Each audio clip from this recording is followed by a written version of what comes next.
Well, I can see a lot of different affiliations at the bottom. Huge collaboration. Yeah, yeah, yeah. Yeah, no, so I mean, it would be great to put Minnesota out there too if you guys have any ideas. Okay, cool. So I guess we can start. So thanks for joining, everyone. So this is the first talk of our Minnesota NLP seminar series for spring this year. If you'd like to be informed about the next upcoming talks, you can sign up for our mailing list or just check out the seminar section of our lab homepage. The links to those will be in the chat. So today we are here to listen to the talk on Dynabench, Rethinking Benchmarking in AI, given by Dr. Douwe Kiela. And I think this is really a particularly important subject to us, the researchers in AI, because we often validate our models and data sets using benchmarks for different tasks. But the current static way of doing benchmarking can lead to many issues, which Douwe is going to talk about today. So our speaker today, Douwe, is the head of research at Hugging Face, the company that created Transformers library that many of us in NLP use extensively. And before, he was a research scientist at Facebook AI Research. And his current research interests are developing better models for grounded multi-agent language understanding, and also better tools for evaluation and benchmarking. So please join me in welcoming Douwe. So over to you, Douwe. Awesome. Yeah, thanks so much for inviting me to this seminar. It's really a pleasure to be here to talk about my work. Yeah, thanks for the invitation. I'm here to talk about Dynabench. And so Dynabench is a collaboration with a large group of people, as they just said. So we're always looking for more collaborators. It's a very open platform. So yeah, please feel welcome to get involved if this talk somehow inspires you to do so. If you haven't heard of Dynabench yet, I'll just give you a quick sort of gist of what we're trying to do. So the goal of the platform is to be a research platform. So essentially it's just a website where we try to rethink benchmarking in AI, because we think benchmarking is currently sort of broken. And this is just one attempt to fix it. So the goal is not even necessarily to build a large, Jada, would you maybe mind muting? And maybe everybody else who is not muted, because I'm getting some background noise. It's essentially a community-based scientific experiment where we're trying out pretty radical ideas around rethinking benchmarking and helping to push the boundaries of AI research by doing so. And as the name suggests, it's about making all the things dynamic. So dynamic benchmarking, and hopefully some interesting things will come out of this platform that we can adopt in lots of different settings in the broader AI community, so research and production community. So just some news if you don't know who I am or what the history of this project is. So Dynabench originally comes out of Facebook Fair, where I was a research scientist working on NLP projects, but I recently made a move to join Hugging Face as the head of research. And so as a part of this transition, Dynabench is also very generously getting donated by Meta AI to the ML Commons, which is a nonprofit organization with a lot of big tech companies on the board, but also startups. It's very international. It has places like Alibaba and Huawei on the board too. So I think this is a great move for a platform like this to be really owned by the community and not just by one single company calling the shots. So I think this is a great move for the future of this sort of platform. So where this comes from is from the observation that benchmarks in NLP have been saturating incredibly quickly. So if you look at the recent history of AI, starting from a bit before the change of the millennium, things like MNIST and Switchboard, they took a really long time to saturate. And what saturation here means is achieving human performance. So human performance is the black line here at 0. And so this is how far away you are from human performance. And as you can see, so something like ImageNet was already solved a lot faster. And then we have things like Squad and Glue that were basically solved within the year, which is incredible progress for NLP. So that's really great. But it does raise interesting questions, because nobody in NLP will tell you that we've actually solved NLP. So what's going on here? If we want to think about this a bit more carefully, we can start thinking about what our goal is and actually what language itself is, or what the sort of language is that we want to capture. So I've been accused in a recent paper by Sam Bowman about underhyping NLP progress. So I definitely do think that there is some merit to some of the hype. So we're pretty decent, but not that great, actually, I think, at some IID problems when we have enough data and when we don't really care about the worst case.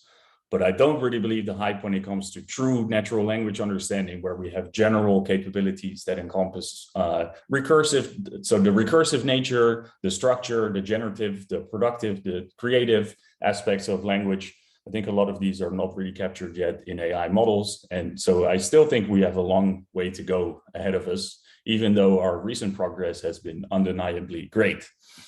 So what I think we should be moving towards is not just caring about this average case and caring about the head of the distribution. We should be getting good at the worst case and the tail of the distribution, because if you want to claim that you actually understand language, then you can generalize strongly, so strong generalization to out-of-domain things, even in the worst case. And that's something that humans do effortlessly. So if you want to be as good as a human at understanding language, then that's where you should be measuring things. So in other words, the thing that we're training on might give us some insight into what language really is, but it doesn't necessarily allow us to generalize to all the things we want to generalize when it comes to language understanding. And obviously, training and things are nice, but inference is really what matters with these AI models. And we have to be really careful when we deploy these models in the world, when we think about what the sort of repercussions are, and if our models are actually good enough to be deployed in the real world. So a starting point for a lot of the things you will see on this platform, I'll give you a demo is is this paper called Adversarial Natural Language Inference, where we introduce the concept of dynamic adversarial data collection. So I'll just step you through the diagram here. So we have a writer, and in the task of NLI, what you're given is a context and a hypothesis, and you have to predict a target label. So that says basically, is this an entailing hypothesis for this context? So what we do is we give a writer a target label and a context. We ask them to write a hypothesis. We then give that hypothesis to a state-of-the-art NLI model, and we look at the model's prediction, which we compare to the actual target label. So what the writer said the label was going to be. We give the writer some useful feedback about what the model actually thought the right answer was. If the model is correct, okay, nice, well done. That's an interesting example. We can still use that and put it into training data. If the model was wrong, then that's a very interesting example, because this is something we could then learn from, right? We want the model to learn from its mistakes. So obviously, we can't just trust the writer to do the right thing and to say, okay, this is the target label, because these are crowd workers and because writers might be wrong. So we have to get this verified by other humans, which we do. And if those humans disagree, then we can throw away the example because there was probably something wrong with it. But if those other humans also agree, then we can add the examples to the training dev and test set, mostly dev and test, so that we can really measure how much progress we're making. Because what we can then do once we've collected sufficient amounts of data is we can train up a new model on this new data and also all the old data that we previously gathered. And this model is going to be much stronger. So what we then do is we take this model, we put it back in the loop, and we start the process all over again. So the idea is then that you can sort of approach AGI if you keep doing this process in the limit, in a sense, because you can really keep fixing your mistakes until you basically have no mistakes anymore. But that's a very theoretical point. So the goals of the platform are very ambitious. So we're really trying to, because we now have this research platform for rethinking benchmarking, we're really trying to tackle a lot of different problems all at the same time. So one is saturation, which I already just talked about. Another one is bias. So there's a lot of bias coming from annotator artifacts where you would probably suffer from this less if you do your data collection over multiple rounds, because any bias that you generate in your data is going to be exploitable by people trying to fool your models. We're focusing on alignment because we want the models that we deploy in the real world to actually be aligned with real humans. And so the way we should measure their performance is in the same setting when they're interacting with real humans and not when you're measuring them on a static test set. We're trying to overcome leaderboard culture by not focusing too much on leaderboard rankings. So we have creative solutions to try to get people to think a bit more big picture about what a leaderboard really represents. We're trying to facilitate reproducibility where self-reported results can really be trusted. So what we ideally have is people's models available on the platform, which has the nice side effect that those models are then accessible to anyone, which should really be the default in our field. And unfortunately, some of the bigger research labs have not done this, but it's really very important that models are available even to a non-technical audience. So I'm thinking that, you know, my grandmother should be able to use these models and try to have a chat with them to understand what AI can and what it can't do. And that's really important for being inclusive about AI with the rest of society. Once we have models uploaded, we can also be backward compatible. So one of the problems we have when you do multiple rounds of data collection is that at some point you have to write a paper, but then how do you evaluate old models on new data sets? So if we have the models uploaded to the platform, then that means we can also measure the old models on the new data sets. So that will give us a much better understanding of the progress we're making. And finally, we're also thinking about utility. Not everyone cares about the same metric. So it's really important that as a community, we move beyond this idea towards a multi-metric future where we also could care about things like efficiency and fairness and robustness and other things beyond just accuracy on a static test set. So this is a pretty ambitious package of goals. So just to give you a sense of how the different roles here interact with each other. So we would have model builders and task owners. So task owners would upload data sets and specify metrics on which model builders then build models, which are then evaluated in the system that we call an evaluation as a service platform. And the results of this are given to the model user who can decide how they want to rank things in their dynamic leaderboard, which I will show you in a bit. And in addition, we have these models now, so we can try to break them, for example, with Turkers or other crowd workers. And the data that comes out of this process of trying to break models is very important because you can use it to improve the models. You can use it to improve data sets and metrics. So the insights you get from that will be very useful in developing better data sets and better metrics. And you can use this information directly as an evaluation signal where the validated model error rate, so how many mistakes does your model make, is something that you can really use to measure your model's progress. So I will give you a quick demo of what it looks like, because that's much easier than explaining it in these general terms. So this is dynabench.org. So if you go here and you scroll down, you can see the tasks that we currently support. So a task could be something like sentiment analysis or NLI.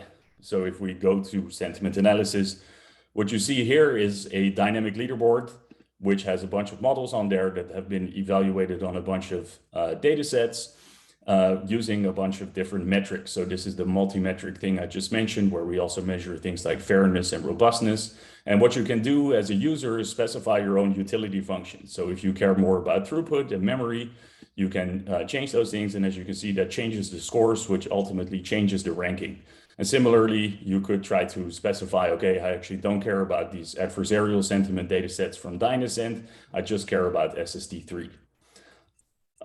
So this is a dynamic leaderboard. And where do these models come from? Well, they come from people submitting models. So if you click here, then you go to a GitHub repository that explains how you can package your model in a handler and submit the model so that it ends up on this dynamic leaderboard.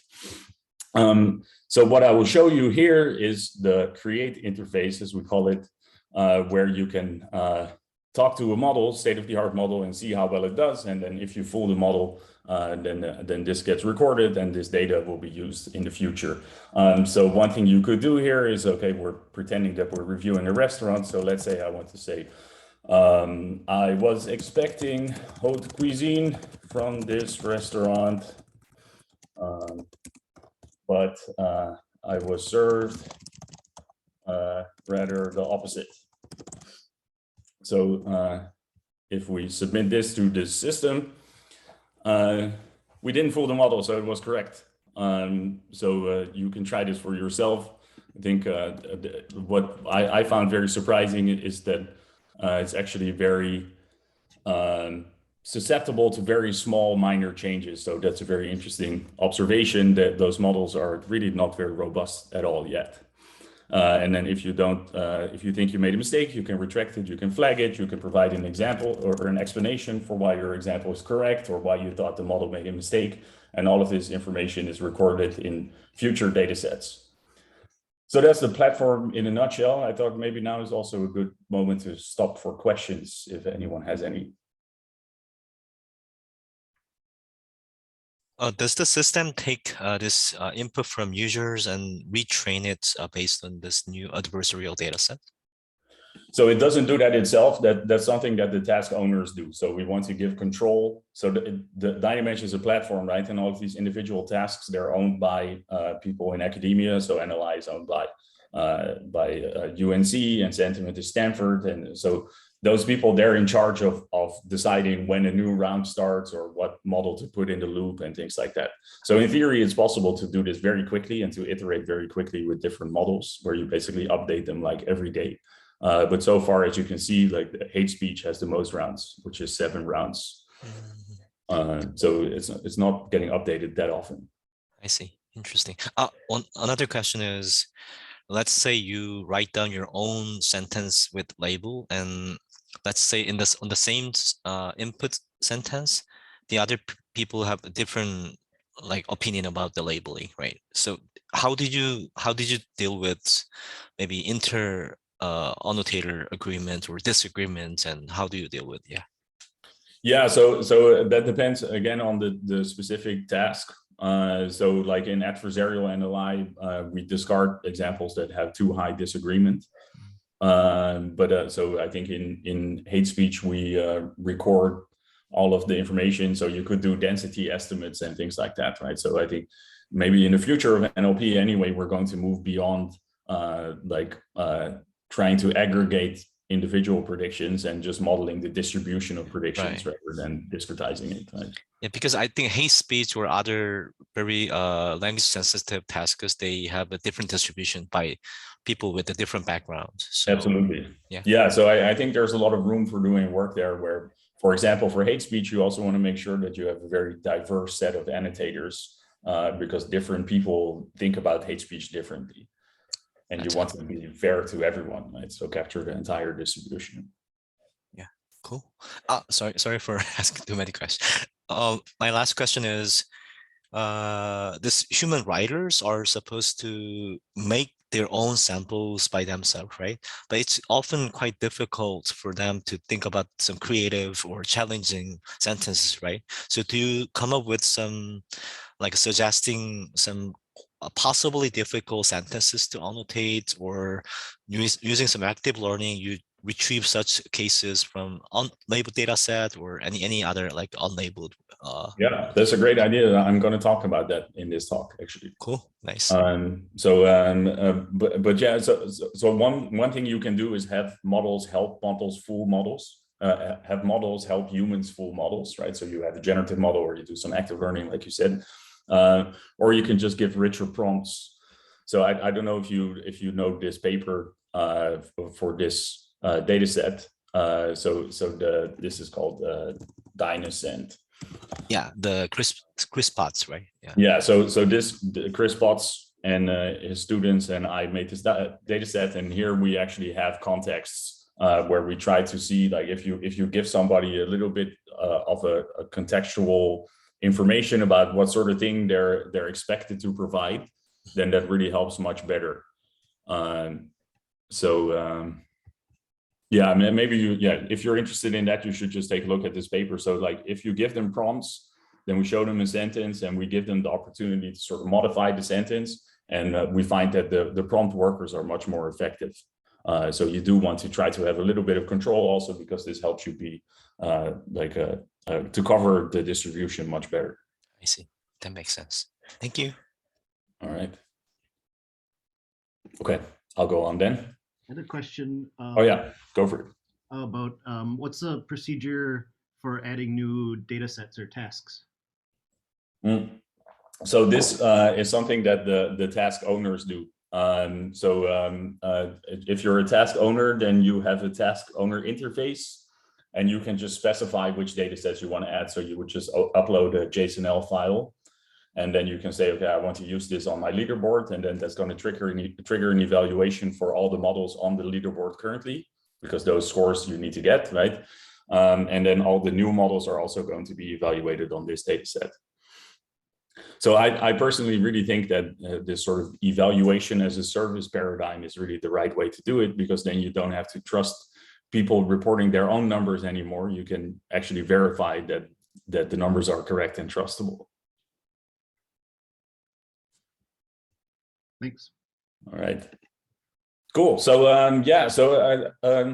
the platform has been out for a while now. So we sometimes see some common objections or misconceptions about the platform. So I thought I would just address those immediately before we're not on common ground anymore. So some people think that this is really only about being adversarial, which I don't think is the case. You can use the same setup for being collaborative. So ask the model to help you, or your job is to help the model. It's totally fine. So it's not really about using model fooling examples only either, because we are actually using the examples that didn't fool the model. They're still very useful, so we keep them. But maybe we need better machine learning tools to deal for the fact that there was a model in the loop, which is often not explicitly included in modeling setups. But in the real world, it's often the case that there is a model in the loop and your data is sort of affected by what the model is, right? We always pay annotators, so it's not just if they fool the model, we always pay them for just giving information. It's not limited to language, so we also have a computer vision task, and we have VQA, which is a vision and language task. We're very interested in adding speech or things like that, so it's definitely not an NLP only thing. That's just where it started. Some people say that this is quite expensive, which is sort of true if you do it in the bare bones version, but as I will show you in this talk, it's actually not that expensive if you do things in a smart way.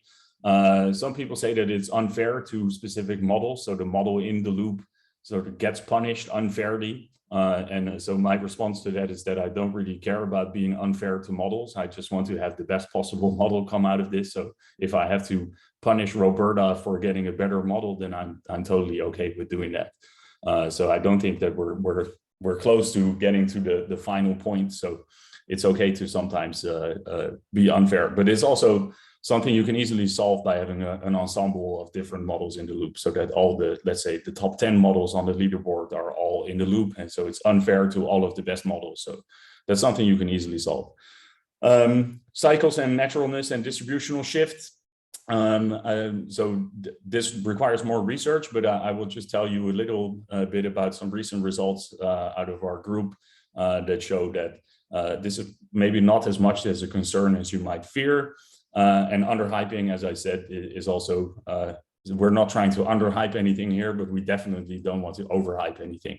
And so I think, as I said, it's very important to just make models and knowledge publicly available to everyone, so that we can collectively as a community make decisions about what to do with these models, and to decide if we think that they're right for good enough for being deployed in real world scenarios. So the broader research program of the platform is to examine what happens when we put humans and models in the loop together. So humans and models in loops. Can we make faster progress if we do things like that? There's a raised hand from an iPhone. Oh yes, sorry. I should change my name here. I'm connecting to an iPhone. I don't know how to connect. This is Hadi Amiri from the University of Massachusetts Lowell. I found this talk very interesting and I attended. So Yeah, so about the kind of the misconceptions that you mentioned, I wonder, this is, first of all, this is great kind of, setting where you are really evaluating, truly evaluating system and showing that natural language processing is not solved. But I had this question about the kind of whether this system is fair to language as well or not, in the sense that, when you are kind of tasking humans to provide these kind of examples that fool the system, sometimes they are kind of, have to kind of use language that is not kind of, for example, grammatically correct, but still kind of, right to the point. It basically fools the model. And, yeah, so in that case, the verifiers would say that it's not a correct example, right?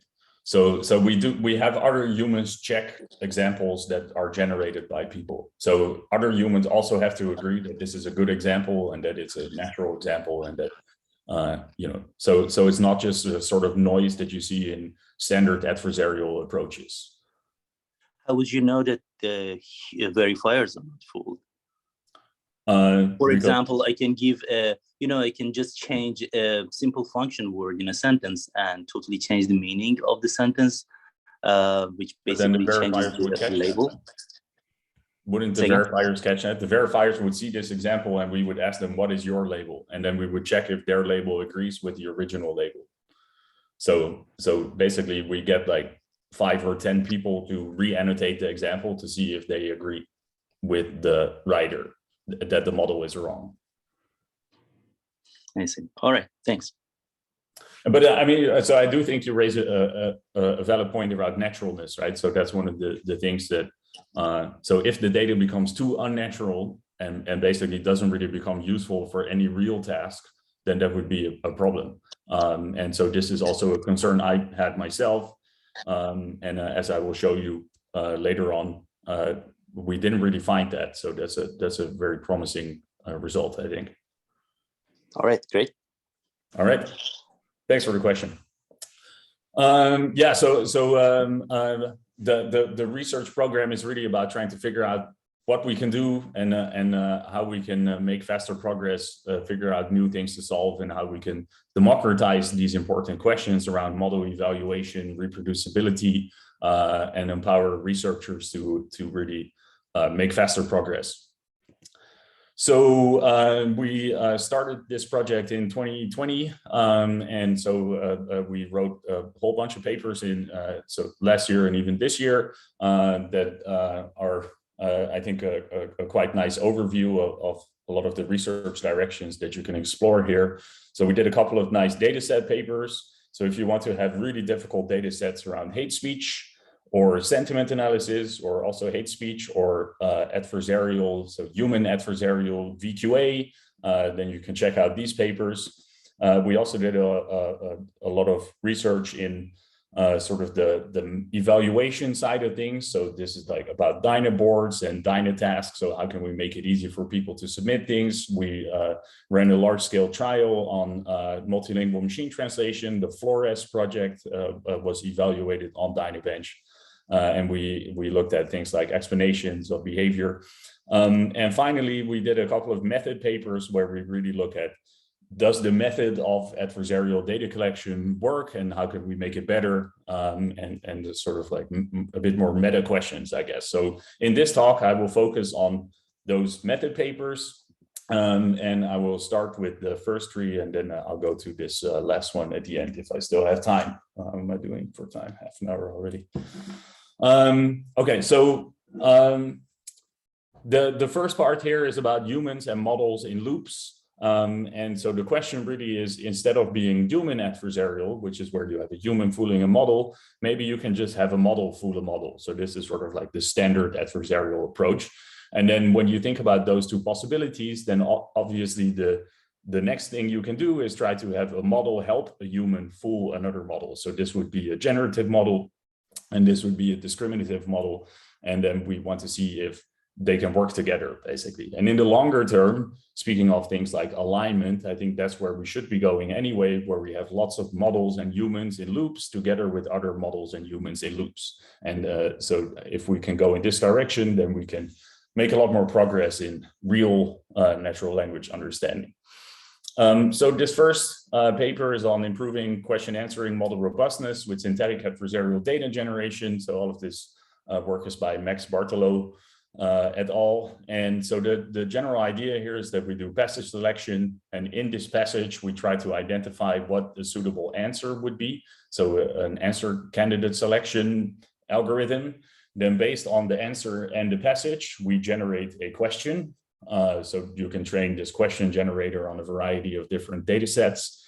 Then you can do filtering and relabeling, so some sort of active learning approach or other alternatives. And then you can train up a new QA model, which will be much more robust. And the way you can measure the robustness is by putting it back in the loop and seeing if people find it hard or easy to fool. So I won't go into too much of the findings here. You can check out the paper, but the main result is essentially that this synthetic QA outperforms alternatives on basically all of the data sets that we tried this on in the in-domain case and most of the out-of-domain cases too. And so on the adversarial data sets, this works much better. So it's sort of like making it much more robust. And you can see that actually through this the mean validated model error rate. So the SynQA models are much harder to fool than the standard model. So if you just train a QA model, you get about 20% error rate. And if you make it robust by doing this generative model fooling, then you get much more robust. So that's a nice finding. But obviously, as I said, then the next step is, what if I take my model and I give it to a human, and then I let the human fool the model? Then you sort of get a best of both worlds approach, because this would also make humans more effective. So one of the problems when you do just human adversarial data collection, like in adversarial NLI, for example, you get the problem that adversarial data is more expensive because people need to be really creative. So they need a lot of time to think, and time costs money, of course, so that makes it more expensive. And if you have a model help a human, then you can make it a lot cheaper. The other problem you have with adversarial data is that it can be quite noisy. So as one of the question askers said, you might get a lot of like not high quality data just because people are trying to mess with the model, but those examples aren't very interesting and they're probably going to get discarded by verifiers anyway. So the question is, if I give people a model, a generative model to help them, so an annotation assistant, as we call it, can we then also get higher quality data? So this paper shows that we can do those things. So I'll give you a concrete example where we have something like this passage here, and we have the right answer too. So the generative adversarial assistant or the generative annotation assistant generates this question. And then the human rewrites this question in such a way that a state-of-the-art QA model actually gets it wrong, and it predicts 3 rather than 2, which is what the correct answer should have been. So in this setup, the human and the generative assistant are working together to fool this discriminative state-of-the-art QA model. And what happens when you do this is it works quite well. And so it actually contradicts a previous finding of a paper we did last year with Dynabench Koshik, where in that paper we found that across a variety of QA models and data sets, that models trained on adversarial data usually perform better on the adversarial data sets, but not on the diverse set of out-of-domain evaluation sets. So that's like the MRQA suite. And in this case, we actually find that basically we find the opposite, that if you have an adversary in the loop, you can actually get a much better failure rate. So you can actually like fool the model much more, and you can get a much better performance on a bunch of different data sets, and you can also do a lot better on MRQA. So I should say that this is a preliminary takeaway because it's still relatively small data, and that also explains the relatively low performance across the board. But I think this is a very interesting finding because it basically shows that adversarial data collection can be higher quality, and you can get it at around the same time as when you have an adversary in the loop. So when you don't have an adversary in the loop, so when you just ask someone like, okay, give me an example. And so obviously where we really want to be going with this generator in the loop is, in general, can we make data collection faster? And we find that we try a couple of different sampling strategies, so like likelihood sampling or uncertainty sampling. And if you do this, you can really see that it gets faster than standard data collection, and you get higher quality data across the board. So that's really nice. And then obviously you can do the same for adversarial data collection when you actually have a model in the loop. And then we see that the time keeps getting quite close to the no model in the loop setting, but the quality gets much better. So you actually fool the model much more often. You get much harder examples that also allow you to train up even better models again. And we try this on different sort of pre-training setups where we train the generative model either on Squad or adversarial QA or on some combination of those. We can improve even further if we do something called answer prompting. So one of the problems that people have is when they read a passage, they have to first figure out what they want to ask a question about. So if you already give them a good suggestion for what sort of answer will be interesting and difficult for a model, then you can get this even faster and even higher quality. So I think this is great. So basically the summary of what I just talked about in the past couple of slides is that if you start from traditional data collection with crowd workers doing nothing at all, you get a validated model error rate of 0.63. So you didn't really fool the model all that much. So the examples aren't that interesting or that high quality. And the time it took is about 50 seconds per example. And then the endpoint is if you do adversarial data collection with a generative annotation assistant, you get much more interesting, much more difficult examples, and you can actually get them in less time than with standard data collection if you use this generative adversarial assistant. So basically you can really close the gap between the two approaches and get much higher quality coming out of this as a result, including on Squad and on adversarial data sets and on MRQA as a sort of out of domain test. So I think that's a pretty nice result for the idea of doing dynamic adversarial data collection. And I think in general, the field is sort of moving in this direction where we have models in loops and we make models work together with annotators. So there's this nice paper, Wanli or WANLI, I don't know what the correct pronunciation is, coming out of AI2. And what I don't like about this paper is that they called it a new paradigm. I tweeted that I wish Einstein had done this because it would have been much easier if you just said, I have a new paradigm for Brownian motion.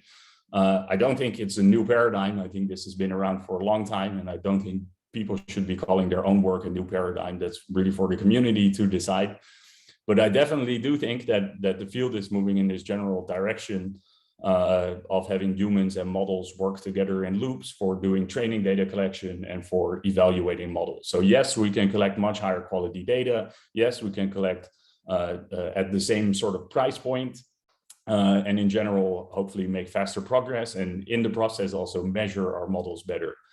So it feels like there isn't really a reason anymore to do no model in the loop, standard old school data collection, when you know that if you put the model in the loop, you can do a lot better, much more quickly. Any questions about that? I have a couple of questions. So this is, first of all, this is impressive and this is great. Yeah, I'm so amazed by the quality and this human in the loop and also machine in the loop, human machine collaborative data collection. This is amazing. My question is, you mentioned that you use the MRQA as a out of distribution data sets, but have you thought about using some totally out of this distribution test set, like maybe some techniques used in checklist paper, so or some other techniques that can measure this robustness of your models, because you collect your own adversarial data set inside this framework. So there might be also like some in-domain bias produced by the annotators and so on. So have you looked into the other robustness evaluation or so? Yeah, so I think this is actually what you're sort of suggesting, right? So the MRQA data sets, they are not in domain for this data because it was trained on adversarial QA, and the model in the loop was trained either on adversarial QA or adversarial QA and squad. So the MRQA data sets are out of domain for squad and AQA. But not just the difference in domain, but some different techniques to measure the robustness. So for instance, adding some random text at the end of the sentence, or change some entity with like from Dallas to Chicago or something like that.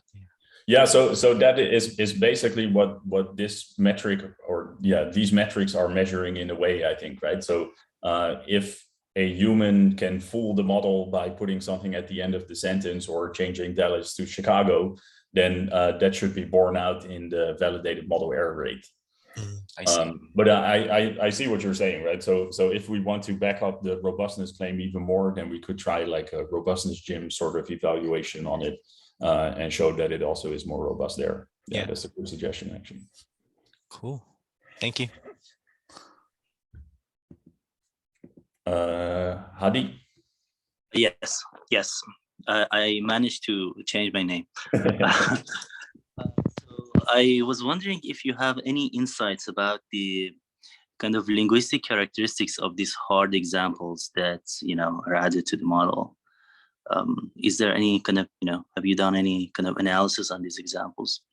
Yeah, so I've been hoping that people would do this themselves. But so far, not a lot of people have done it. But actually, I guess there's a paper that should be on this list that isn't on the list. But we have this paper called Analyzing Adversarial NLI, if you're interested in this. And so this paper shows what sort of examples you can find in the ANLI dataset. So this is mostly work by Adina, my amazing collaborator on this stuff. And so she came up with this whole taxonomy for what sort of phenomena you see in NLI data sets, including like linguistic phenomena and reasoning phenomena. And so, yeah, if you want to see more about it, you can check out this paper. But I definitely think that there's a lot more work to be done in just understanding exactly, for example, whether an example is natural or not. So you could, so some of the examples in adversarial QA, for example, are very contrived, and it's really like, what is the month before the last month of the year's second day, blah, blah, blah. So like very complicated reasoning patterns where humans can do it, but it's not really clear that we even want a machine to be able to do this sort of stuff, or that anybody would actually ask this question in a real world setting. But that's for QA. And I think if you look at VQA, for example, even very, very easy questions fool the model. So it also depends a bit on how good the model already is. And I think QA, actually extractive squad style QA, we are very, very good at. Yeah, I could imagine cases where you need word knowledge, for example. Ought to be kind of very difficult cases.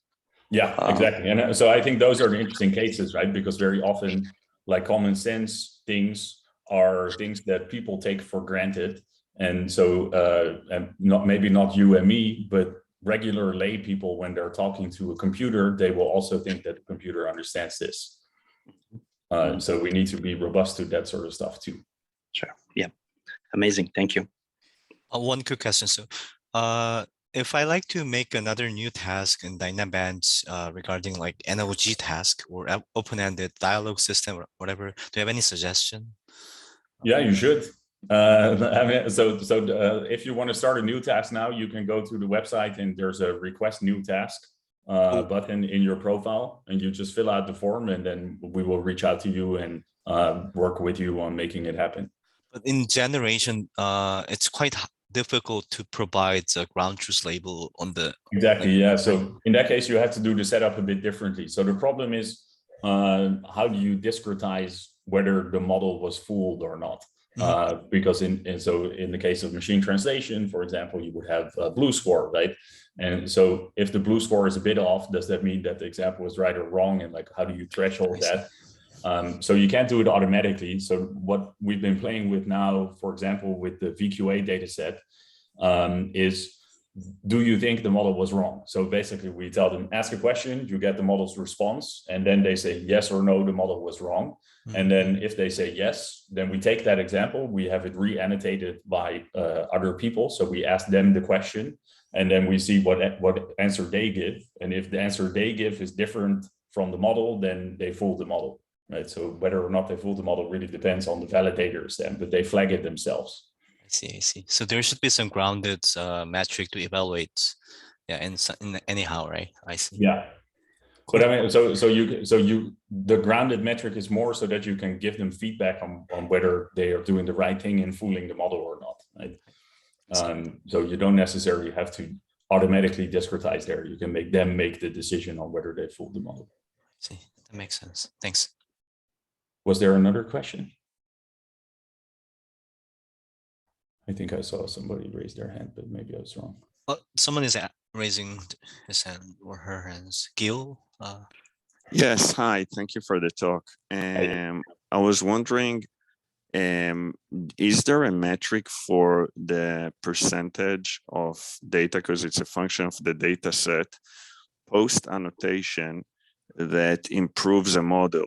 So for instance, out of the examples, adversarial examples, whether we're added to the data set to correct, right, or help the model learn or improve, because at the end of the day, we're just shifting vectors in space.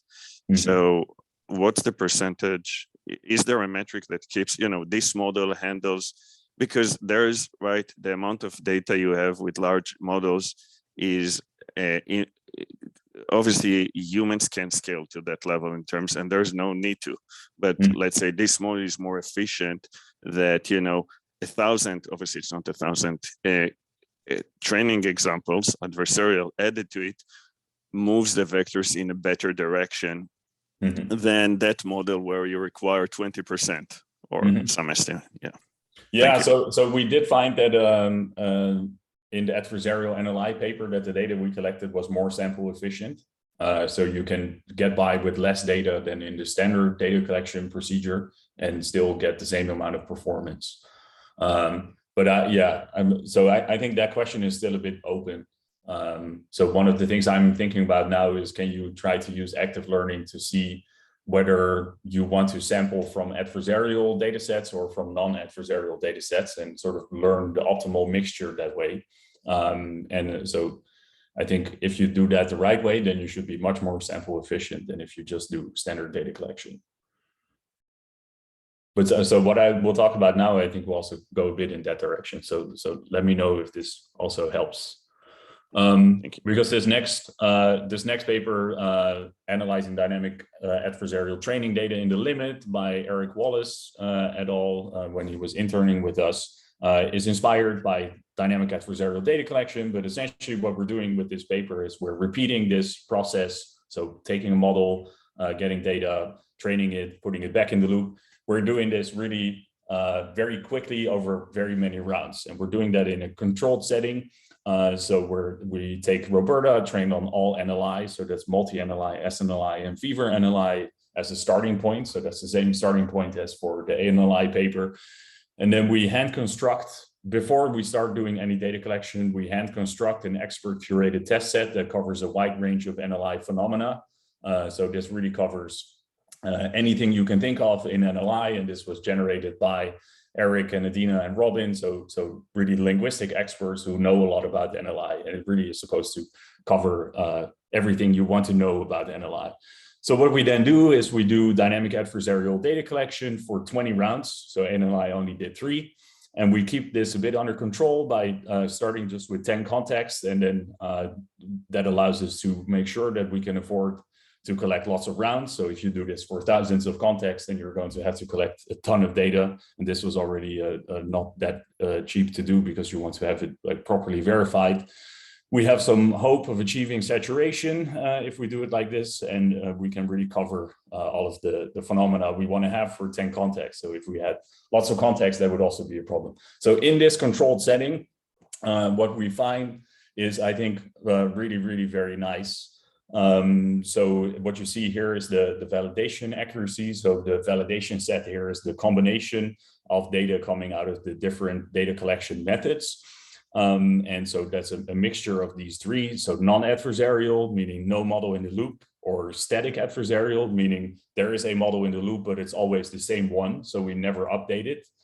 And dynamic adversarial data collection, where essentially every day or every few days we update the model. And as you can see, the model keeps getting stronger and stronger and better and better.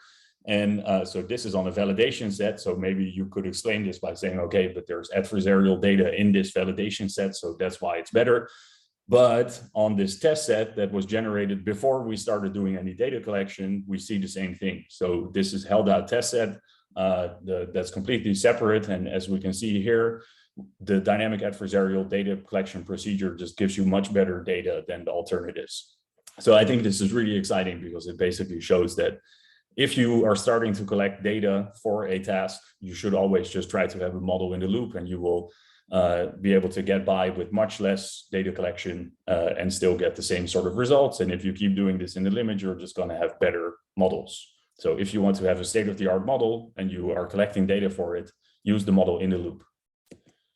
So we looked a bit at why this would be the case. And so it might not even really be about the adversarial nature per se, but maybe just the fact that the adversarial setup gives you much more interesting data. And that's exactly what we find. So if you have no model, then in terms of diversity and complexity and artifacts, you get just worse data. And if you have dynamic models in the loop, so you keep updating, then what you can see is that you get much more diverse data at a much higher level of complexity with fewer artifacts. So that's a really nice finding, I think.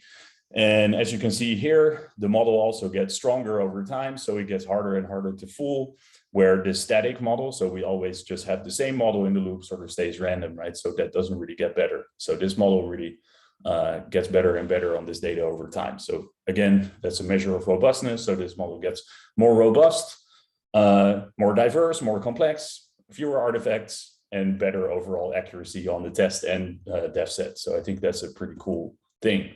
So the overall takeaways from this method discussion of dynamic adversarial data collection is that it looks like a good alternative for traditional crowd worker data collection, which is a nice side benefit, because actually when we started thinking about this stuff, the goal was really squarely focused on evaluation only. So I just wanted to really see, can we create harder test sets and measure progress much better that way?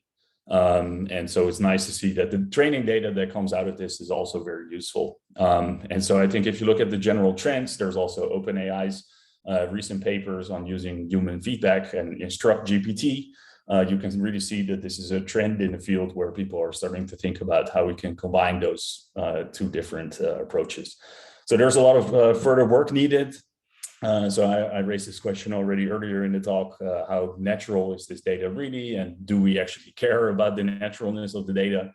How does dynamic adversarial data collection relate to active learning, continual learning, things like that? So I would like to have a bit more of a theoretical understanding where we can also incorporate knowledge about the model in the loop when we do optimization and things like that, which I think is very important. And there are different things we can do around ensembles in the loop and different scoring functions and giving people richer feedback and that sort of stuff, which I think are all very interesting directions. So just a little bit about what comes next, because I have 5 minutes left. So we've opened everything up. The whole thing is completely open source. It's MIT licensed, so you can take it for yourself and run away with it if you want. We released this thing called Dynatask, where it's possible for anyone to start their own task. You just have to fill out a form, and then we'll try to help you get started. You basically have to write a YAML file, and then everything will get set up. So you don't have to do any coding if you don't want to. You can really start your task on the fly. Our goal is to keep growing the community, keep pushing the boundaries. And so now that I'm at Hugging Face, maybe we'll also try to explore some synergies there. There's a nice quote here from Ben Hamner, who's the CTO of Kaggle, where when this platform came out, he was saying it's very nice to see that people are starting to really work on improving measurement. And so I think what we're doing with the platform now is moving beyond the focus of the field on like compute and algorithms, and thinking a lot more about like data, so data-centric AI and measurement. So that's what So the training data that we get and the evaluation that we get out of this platform. So I'm very excited about the future. As I said, we're teaming up with ML Commons, and we're also doing things like data perf on this platform, which is this big push in data-centric AI, also with people like Andrew Ng involved. So I think that it's going to be nice to see some of these different data-centric algorithms getting evaluated on the Dynabench platform too. So last but not least, I'd like to acknowledge those fantastic people here. So this is Max, Eric, Tristan, Robin, and Adina, who are most closely involved in this work. And the Dynabench team is really huge. So this is not even the full list of names, I think, anymore. Yeah, thanks to all those people. And thank you for listening. If you are interested in this, please join the open research community. We would love help in coming up with new examples or new models or new features, metrics. The code base is open source, so you can improve things there if you want. You can start your own task. And we will also be having a dynamic adversarial data collection workshop at NACL. So this is the website if you're interested in that. Thank you very much for listening. Wow, thanks for the great talk. Yeah, so well, personally, I think Hugging Face has been pushing the limits of democratizing AI for everyone by creating this transformer libraries. But of course, it could also mean that as shown in the talk, issues in the AI models can also widespread, like discrimination or biases. So I think this approach of Dynabench is very timely initiative for doing better evaluation and benchmarking. Yeah, so thanks again. I think we all benefited a lot from the talk. All right. I would like to have a discussion among the students if we have any questions to ask. Okay, so we have Jae-hyung Kim for questions. Yeah, thank you, and thank you for the talk, Douwe, and it was a really nice talk. And actually, I have a question about substitution by the model for the human role. Actually, current Dynabench framework actually utilize the human labelers to generating the sentences and verifying the sentences, right? So actually, recent work by the Alisa, so you introduced this work widely, so they substitute the role of the generation via GPT-3, but they still utilize the human labeler to filtering the generated sentences. So in this aspect, I wonder that we can utilize the using the adversarial example by the model. So actually, I know that you also work for the generating adversarial example via text transformers. So in that aspect, I wonder that we can utilize the 10 models instead of the human for the generating these sentences, because human writing this adversarial example is quite hard, although the prompt is also given. And also I wonder that the human verifier is also necessary, because how about utilizing the multiple ensemble models for the judging the verification of the rightness? So how do you think about this direction? Yeah, I mean, so I guess, but maybe you disagree then. But so I think that's sort of what I was talking about with this stuff, right? So basically, we have a model, or here we have models fooling models. We have humans fooling models. We have humans with generative models as their help fooling models. So this is basically what the WANLI paper is basically doing this, right? So except our paper came out in December last year already, where they take a generative model. In their case, it's an over-generative GPT-3, and then they're using humans to sort of filter that down and verify it, and then they're giving it to the model, right? So in this setting, it's exactly the same thing. So we're using a generator with humans to try to fool models, and this will help us get higher quality data. So your second question is about the human review thing, where maybe we can replace this with a model. But then, so the hard thing about doing that is that is sort of the end goal that we're trying to get towards, right? So what we want to have is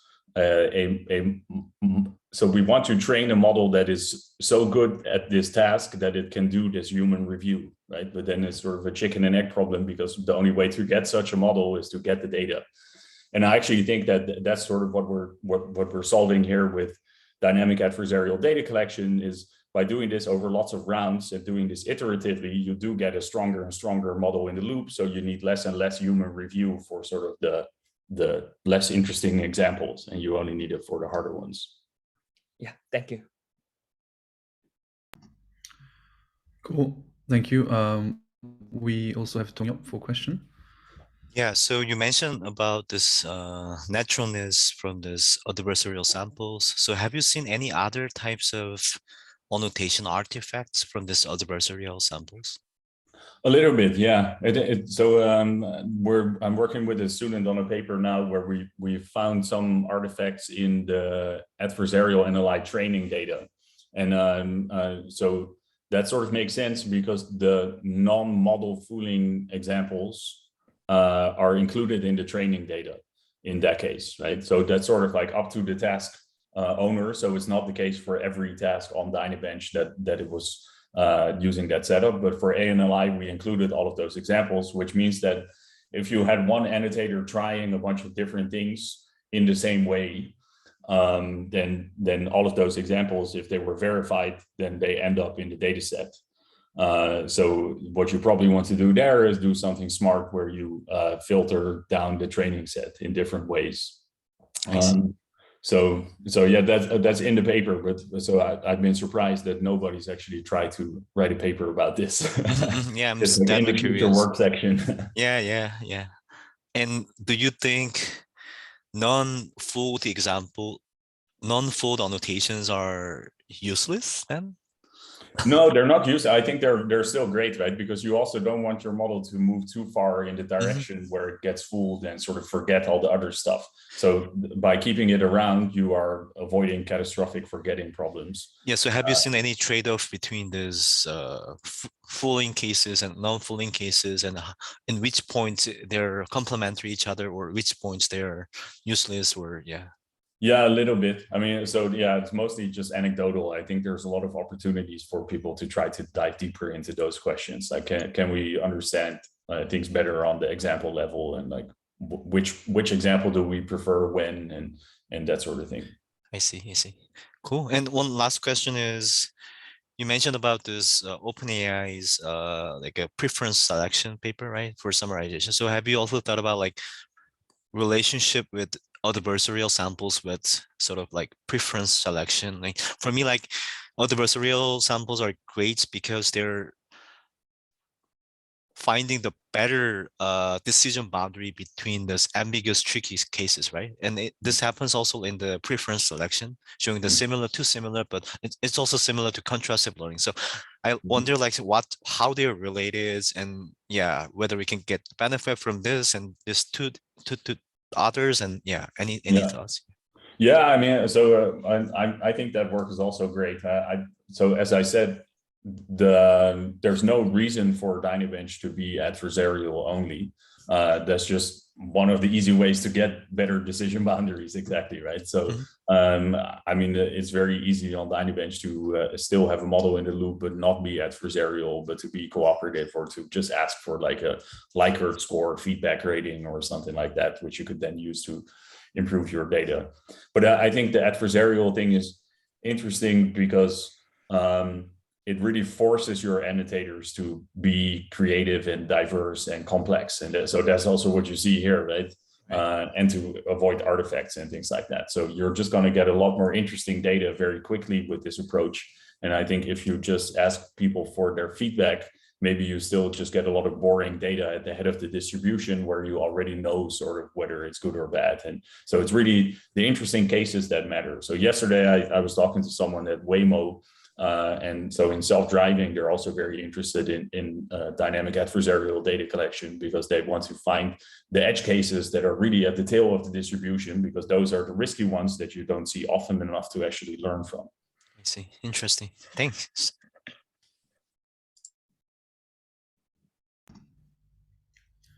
Cool. Any other questions?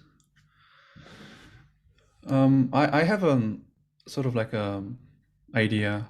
So like once the Dynabench has collected or has seen enough examples, do you think it would be possible to sort of visualize the examples that the model has seen and sort of, picture like which groups of or parts of examples are not really well done by the model, but which are sort of well performed by the model? I mean, that would be cool thing to. Yeah, so then the analyzing ANLI paper sort of does that for NLI. So it really tries to figure out, okay, where do we still have like clear shortcomings of models? But so it's not really a visualization, it's more just sort of a breakdown with very rich annotations. But yeah, so I mean, one paper I really like that you probably are maybe thinking of even here is the dataset cartography work, where you can look at like, so at the example level, like what are the sort of things that are maybe too difficult to even try and that are too easy to not bother with, and like, it's the interesting examples in the middle that you want to get at. Right? Cool. That's cool. Yeah, so I saw a question, I think, that was asked during the talk. Do you plan to extend to other languages like French or Chinese?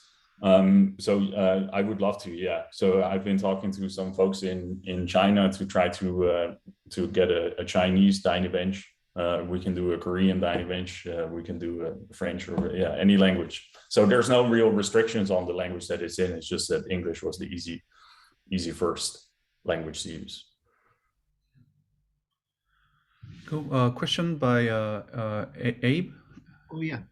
Thanks. I had a question about on the kind of criticisms that you addressed. You mentioned it was expensive, and so I was trying to figure out, was that just the crowd workers? Because I didn't see like any pricing on the Dynabench website. So could you mention just about what you're Oh, so we're using crowd workers, mechanical Turkers, to get this data. So we also, like, the website is public, right? So we're getting data just from public people, but it's not really at this sort of scale that we can turn that into large data sets yet. So hopefully as the platform gets more popular, that would be a possibility. But for now, we just have to pay annotators to get this. So we have some scripts that make it very easy for you to hook up your Dynabench data collection to Mechanical Turk. Okay. And then you can just run it there. It's basically just running that script, and then you get the data coming in. So you would point the Mechanical Turkers to Dynabench? Yeah. Okay. I got it. Thanks. And so the expensiveness comes just from the fact that so you pay for time, right? And and we also often give people a bonus if they give a good example. So if they fooled the model and it was verified by other humans to be correct, then we can give them a bonus. So you build some sort of incentive structure. Yeah, so that's what you're paying for. So it's actually a bit more tightly integrated to the Mechanical Turk that will manage the payments. Yeah, well, it doesn't. So you can do that manually through like a couple of scripts that we also provide in the code base. Okay. Oh, very cool. Thank you. All right. Again, Dongyop, go ahead. Yeah. So, how do you envision your future plan or picture of general NLP data collection or evaluation, or how do you imagine like how you collaborate with Hugging Face team on this particular problem? And yeah, any thoughts or any plans? Yeah, so I don't want to like disclose too much of Hugging Face's strategy. No, sure. Actually, I like Hugging Face is super open about everything, right? So I don't really have a problem with that. But I think so the way I think about the relationship between the two is that Dynabench is really, as I said, a research platform where we just try crazy stuff, basically. So some of these things are really a bit weird, like this Dynascore and the Dynaboard and things like that. Probably that's not something people are sort of ready for yet, I think. So what we're trying to do there is just push the boundaries and see how far we can go and how crazy we can get.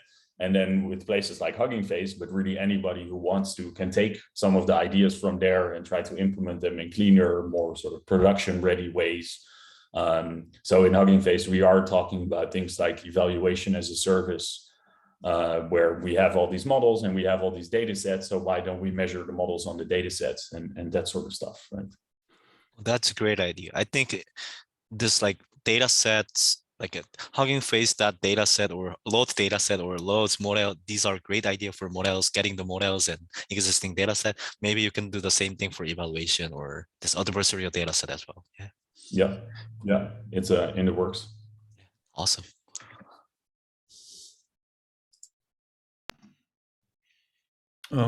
So I guess the Dynabench could be used in collaboration with the workshops or that host like shared tasks like competitions and stuff. Do you also have the plans on that aspect? Yeah, so that's a great question actually. So for the DADC workshop that I mentioned, so this one, so there's a shared task there around QA where you can try to fool the model. So there's one track where people can try to creatively find examples that fool models, and there's another where people can try to train up models. So that's just one workshop where this is happening. Then there's going to be a data perf workshop, which is what I mentioned. This thing where it's more about data centric. So there's a course set selection, active learning competition hosted on Dynabench. We hosted the Flores challenge. So that's for WNT, one of the special tracks. So there are lots of challenges you can run on this platform too. And then hopefully we can sort of get this ratchet to move where like you make progress and then you do a new round of data collection and then you make progress and like you keep going round and round and get better and better over time. Maybe you have like a workshop every year or something like that. So yeah. Great. I think we have no more questions.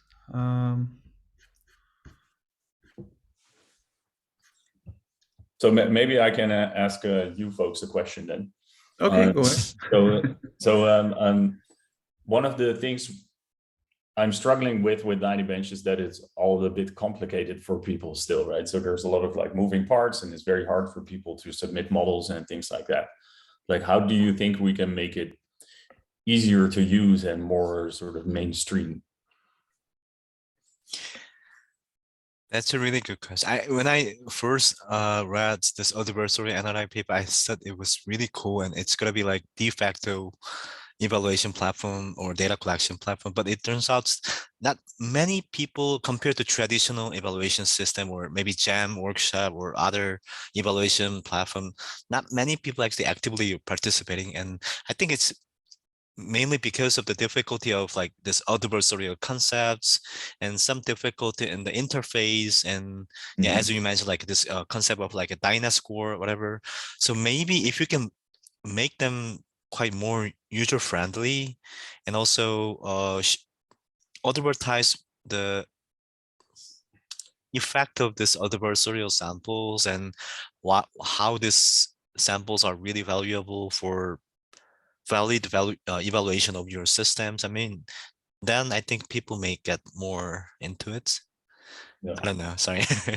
Yeah, no, I agree with all of those things. Yeah, I mean, so it's just, yeah, it's not easy, right? Because even now, so now even more is just run by volunteers in the ML Commons.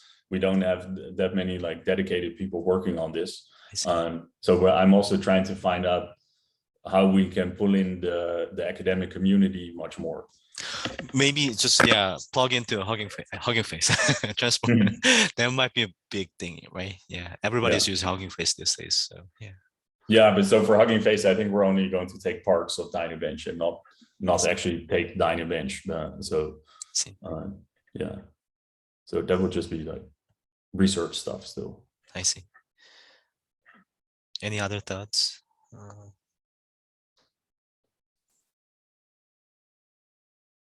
I mean, it's only been around for very recent, right? So yeah, it's like basically, yeah. So the Dynatask thing has been around for like a couple of months, right? So maybe maybe not too anxious to get this like on the show on the road.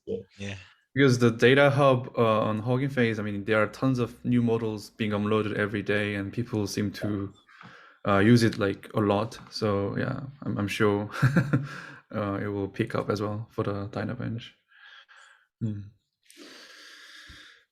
Okay. There's a lot of good documentation, so I just started looking at it. But for creating a new task, would it possibly involve some modifying the source code for Dynabench?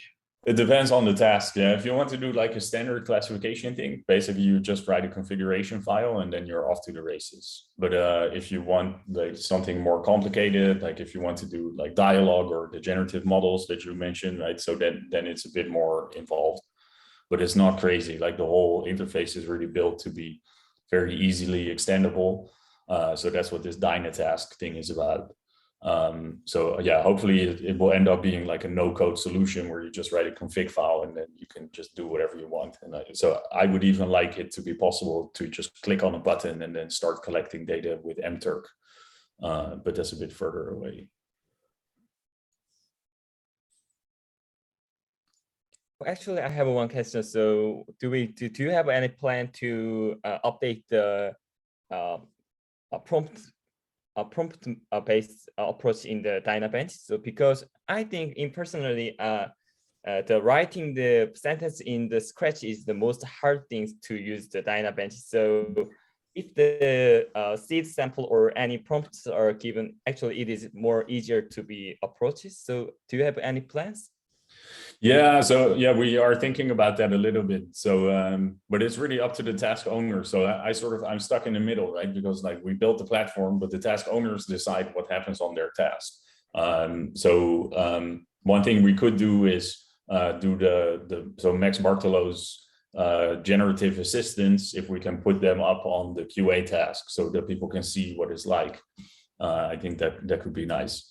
But then, so when we were last thinking about this, I was still at Facebook. And if you want to take this idea and extend it to all the other tasks, then you also have to write a generative hate speech model. And then I thought that the lawyers were not going to like that. So otherwise it might have already been there. It was definitely on the roadmap, but yeah. Cool. And does your team hire any interns or any like research scientists or any recruitment? Yeah, so we are hiring, but so I also announced this on Twitter a while back when I joined, but yeah, it's super competitive actually, because we are very popular, as I'm sure you can imagine. So we've received like, yeah, I don't want to give you the exact number, but a huge amount of applications that are interested. So yeah, we have to make some tough choices. We only have a couple of slots. Cool, that makes sense. Great. But yeah, so if you guys want to collaborate on anything, so there's a weekly ML Commons Dynabench meeting. We have a Slack if you want to join it to stay up to date or to get involved in discussions, or if you want to run your own task or anything, really, you would be very welcome. Great.